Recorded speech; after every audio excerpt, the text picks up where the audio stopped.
हरे Krishna. Logical Gita की इस नई वीडियो में आपका स्वागत है। श्री गुरुदेव को प्रणाम। आइए श्री राधा गोविंद देव जी की कृपा से आज के प्रश्न पर चर्चा करते हैं। आपकी सेवा में नरहरि प्रहलाद दास। आज का हमारा प्रश्न है कि भगवान को कैसे याद रखें। बड़ा छोटा सा प्रश्न है और छोटा सा ही सिंपल सा आंसर है कि अगर हम भगवान को याद रखना चाहें तो हम जानते हैं कि कण कण में भगवान है। हर मनुष्य के हृदय में, हर जीव के हृदय में भगवान परमात्मा रूप में विराजमान है। तो अगर हम भगवान को याद रखना चाहें तो भगवान की महत्वता, भगवान की इंपॉर्टेंस तो हमें चारों तरफ दिखती है। ये सूर्य अपने समय से उग रहा है, छिप रहा है, चंद्रमा आ रहे हैं, जा रहे हैं, सारे प्लैनेट्स घूम रहे हैं, हवा बह रही है, बादल आते हैं, बरसात होने लगती है, पंछी चहचहाते हैं। इतना कुछ क्या साइंस कर सकता है? महासागर, अनथा महासागर हैं, लेकिन एक ज़मीन पर रेखा खींची हुई है जिसके चारों तरफ फिर ज़मीन चालू हो जाती है। सागर बस वहीं तक आकर सिमट जाता है। कितनी कितनी बातें हैं।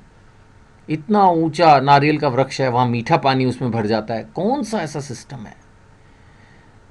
कहीं पर भी देखें, तितली के रंगों को देखें, नेचर की ब्यूटी देखिए, कहीं पर भी देखिए, कितने तरह के इंसान हैं, कितनी तरह के जीव हैं। तो कहने का मतलब है भगवान की इंपॉर्टेंस तो हम कहीं पर भी महसूस कर सकते हैं। तो भगवान को याद रखना कोई मुश्किल नहीं है।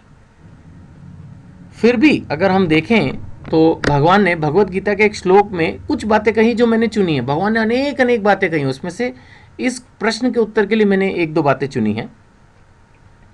जैसे भगवत गीता के 7वें अध्याय के 8वें श्लोक में भगवान ने कहा कि मैं जल का स्वाद हूं। अब हम में से जो भक्त ये चाहते हैं कि हम भगवान को याद रखें, भूले नहीं उन्हें कभी। जैसे कहते हैं ना, ये नाथ मैं आपको ना भूलूं। तो जब भी आप जल पिए भगवान का धन्यवाद करें, क्योंकि भगवान ने कहा एक तरह से कि जल का स्वाद मैं ही हूं। जब हम जल पीते हैं तो कितनी हमें तुष्टि मिलती है, कितनी संतुष्टि मिलती है।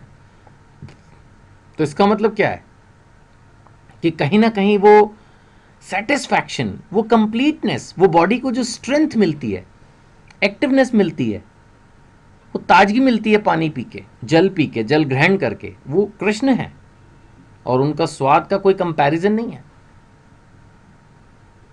अगर ये जल ना हो तो कितनी चीज़ आप इमेजिन करके देखिए कि जो हम खाते हैं डायरेक्टली इनडायरेक्टली, ड्रिंक करते हैं, पीते हैं, कुछ भी चीज़ें, अगर इस जल का स्वाद खत्म हो जाए, जबकि शायद हम में से बहुत सारे लोग ये सोचते होंगे कि जल में तो कोई टेस्ट नहीं है, जब तक उसमें शरबत ना मिलाएंगे वो मीठा ना होगा, या कुछ और ना मिलाएंगे तो कड़वा नहीं होगा। लेकिन असली जो स्वाद है, जो टेस्ट है, वो जल में है।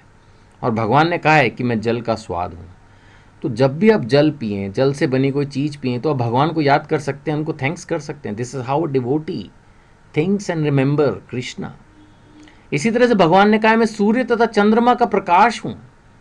देखिए, हर समय हमारे चारों तरफ लाइट है, जो कि बेसिकली सन और मून, इन दोनों के द्वारा ही प्रदत्त है। तो जब भी हम सन और मून के दर्शन करें तब भी हम कृष्ण को याद कर सकते हैं। भगवान ने आगे भगवत गीता में कहा भी है कि सूर्य और चंद्रमा मेरी दो आंखें हैं। और इस श्लोक में भगवान कह रहे हैं कि सूर्य और चंद्रमा का मैं प्रकाश हूं। तो भगवान सूर्य भी हैं, चंद्रमा भी हैं, उनका प्रकाश भी है। तो जो भक्त उनको याद रखना चाहें उनके लिए क्या मुश्किल है, आप बताइए। कण कण में ही तो भगवान विराजमान है। तो इसी तरह से जब भी हम सूर्य और चंद्रमा के दर्शन करें, उनके प्रकाश को देखें, तुरंत हम भगवान को याद करें। तो बस बहुत लंबा एक्सप्लेनेशन नहीं दूंगा। मेरे ख्याल से मैं अपनी बात कहने में सफल हुआ हूं कि अगर हम भगवान को याद करना चाहें तो हर जगह, हर कण, हर चीज़ में भगवान के दर्शन होते हैं। हरे कृष्ण।